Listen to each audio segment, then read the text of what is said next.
Hoy. Mas Rigor. Nangangamoy arip yan, ah. Oo. Koleksyon namin, Gob. Teka nga pala, bakit pinapunta mo pa ako rito? Pwede mo namang i-text o itawag na lang yung utos ni Gov, ah. Kasi kinakailangan ko na mas maraming tao para sa lumalagong negosyo ni Gov. Mukhang mapagkakatiwalaan ka at maasahan. Siyempre naman, ako pa ba? Sali ako dyan, ah. Basta pagkakapirahan, eh. Game. Yo, tama ako.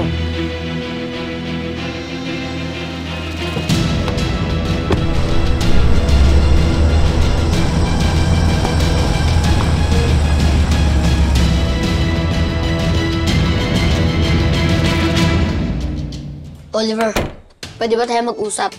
Kailangan mo. Ayoko mag-isip ng masama. Pero, nakita kita kanina. Kasama mo si Rigor. Kilala mo ba kung sino yan? Nagsasabi mo, ha? Tsaka sino ba yun? Siya ang kanang kamay ni Gov Esmeralda. Bakit? Bakit ka niya kasama? Ano ba kailangan sa'yo? Hoy, wala akong alam sa sinasabi mo, ha? Rambo, tigilan mo nga ako. Nananahimik ako dito kung ano-anong binibintang mo sa akin. Huh? Oliver, hindi kita pinagbibintangan. Sinasabi ko lang, ang nakita ko, concerned lang kasi ako. Concerned? Concerned ka? Sige, concerned saan? Ayoko kasing magkasamaan kayo ng loob ni Sir Mayor. Baka kasi hindi mo alam na magkaaway ang pamilya mo at ang pamilya ni Gov Esmeralda.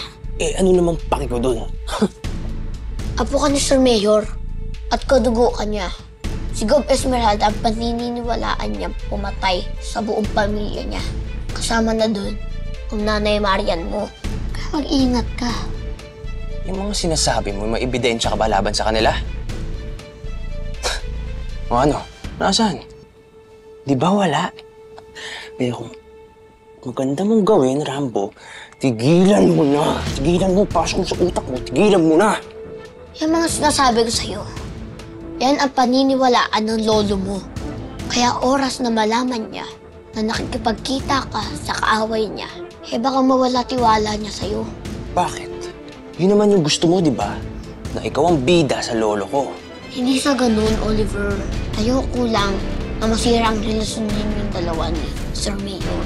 Kasi ayokong maging malungkot na naman si Sir Mayor. Bakit mo ba pinipilit na may koneksyon ako sa kanila?